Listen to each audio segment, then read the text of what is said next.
Doubles and coffee are now returned from the Hazy Crawford Stadium, where Trinidad and Tobago was given a schooling in sport science, in preparation, in preparing young people to dream and have a modicum of success and a chance at achieving their dreams.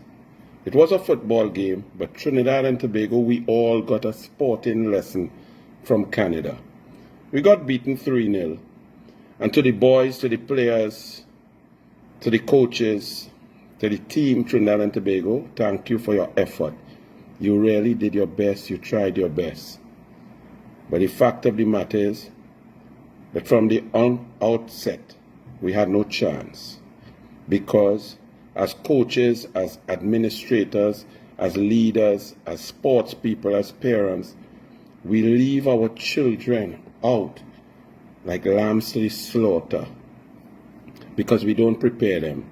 We let them dream of success, dream of qualification, dream of going to the World Cup, dream of getting to the next round, when truth and in fact, the lack of preparation, the lack of intelligence, the lack of understanding, the lack of commitment to sport by the leaders, by the coaches, by the teachers, by those who are to prepare the athletes is woeful. Canada is not the best team in the CONCACAF. They're probably the third best or fourth best behind USA, Mexico, Costa Rica, or Panama. You could interchange. But Canada started off at the beginning. And it's not just about football, every single sport. Why did we have no chance? Let's analyze. First and foremost, every Canadian player had on a GPS, which is a vest that gives you statistics as a coach so that you know what your athlete is doing. It gives you information on speed, distance achieved, how far you ran, your heart rate, your recovery time, your walking. Some of them are even connected to Bluetooth to say how much time you actually spent on the ball. That's in a game. Trinidad and Tobago did not have any GPS vests on under their uniform. So our coaches were basically guessing. They're in the dark, because it's not just about the game. If these vests are on the Canadians, that means in their training and their preparation, in their fitness, in their running, in their anaerobic threshold sets, in their speed sets, the coaches have scientific data on each and every player so that they can individualize their fitness, their regimen, their speed, their coordination. Then we came out for the anthems. And while they stood up for the anthems, and of course Trinidad and Tobago's anthem is far superior than that of Canada. However, I was observing the players, and lean muscle mass, pure leg strength, definition, calves, muscle, quads, hamstrings, we were lacking by at least, if there were 11 players on 11 players, the Canadians had a minimum of 4 pounds of lean muscle mass on their legs, on their lower extremities, as compared to our boys. 11 by 4, that's 44 pounds of muscle. If this muscle is also fast twitch, well-trained, fit, you would see that physiologically we stood no chance. The game began, and you could see that it was like men playing boys. The physicality, the movement, the confidence, the strength, the balance of the Canadians, no matter how much skill our boys may have had, and we have some very talented, gifted dribblers and skill, but if you can't get the ball, if you can't get time on the ball, if you can't move to the ball, you are lost. Then we saw, as the game started, the first 10 minutes, clearly our players mentally were not prepared. The Canadians were confident, calm. If you could have seen a sort of professionalism. Yes, it was a big moment, but they weren't nervous. They were focused. They knew what they were doing. Our boys, obviously, we're at home. We have a chance. We're dreaming. But because of lack of preparation, lack of mental prep, lack of training, you have to train the mind just as you train the body. Our boys, whatever skill they had, was left a bit in the change room because they were too nervous, they were frightened, they were scared, they wanted to perform so well, they wanted to make their dreams come true, that they put too much pressure on themselves and took themselves out of the ideal performance state, which caused a set of panic. This added to the calamity because then the Canadians settled down and moved the ball around and just played at their own pace, decimating us. Our good players were diminished because they now had to hustle and run without the ball, struggling to get a touch, to get a feel, getting a touch once in a blue moon and then taking a time and trying to get it to settle down and roll it. But the Canadians were swarming all over our players, turning each and every one into a panic mode. So mentally, we were not prepared. Physiologically, we were not prepared. Fitness-wise, the Canadians were far superior. Strength-wise, we couldn't body them off the ball. We couldn't hustle. We couldn't get around them. They were just far superior. And then now you come to the actual playing of the game, the strategy.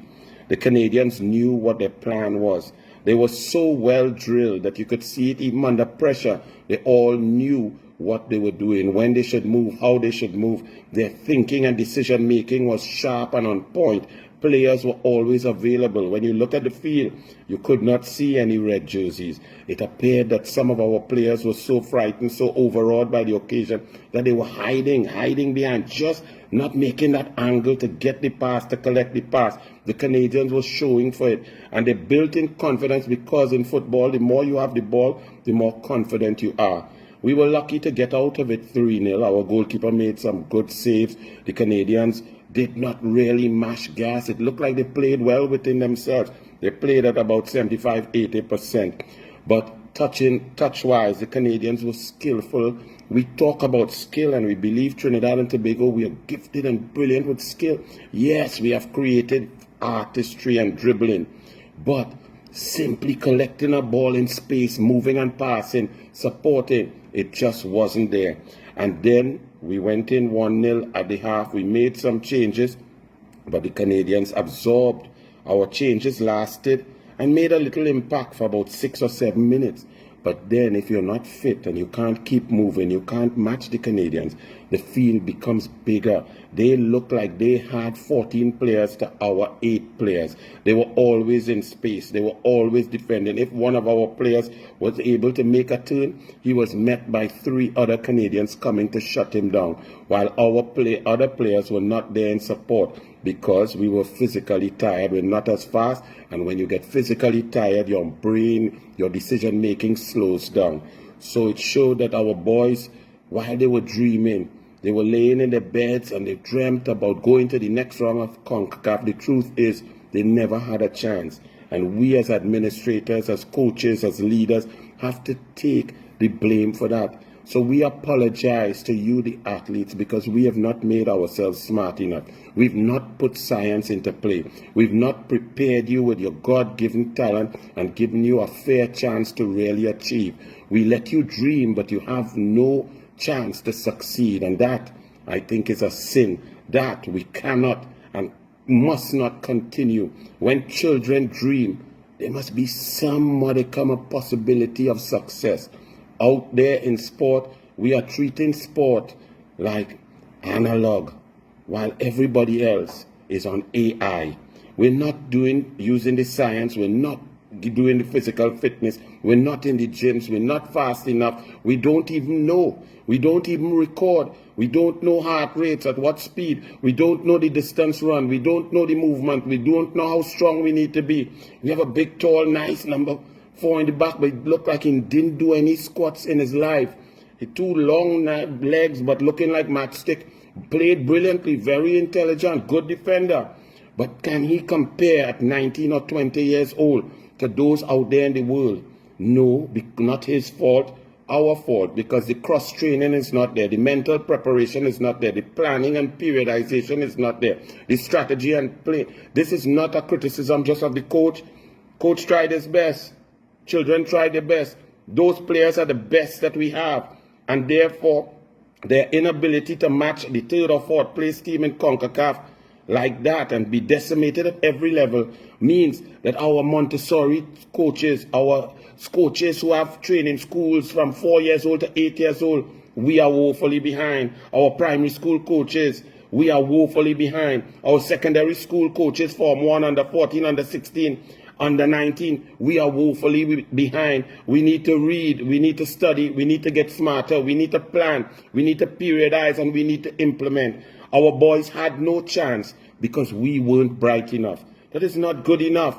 Trinidad and Tobago, and that applies to every sport. Netball, cricket, across the ball, tennis. We have Davis Cup. We're getting blown out from Caribbean islands.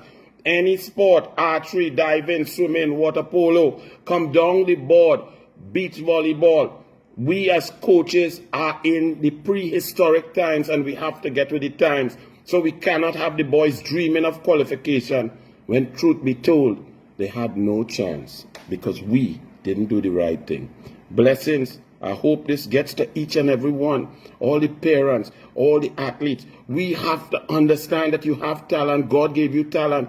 But from every level, from junior level, from a primary school moving up, we have to improve what we do, how we prepare, why we do it, why do we cross-train, what is the fitness, what is our lactate tolerance level, what's our mental ability, how do we focus, how do we make decisions, what sort of touch, whatever game, how do we do core work, what sort of cross-training. We have to plan it, implement it, stick to it, and then our children can dream about success. We're putting them out in our world, and the world is taking their time and respecting the talents of their children. That's what's taking place, while we in Trinidad and Tobago are not helping. Bless. It was sad.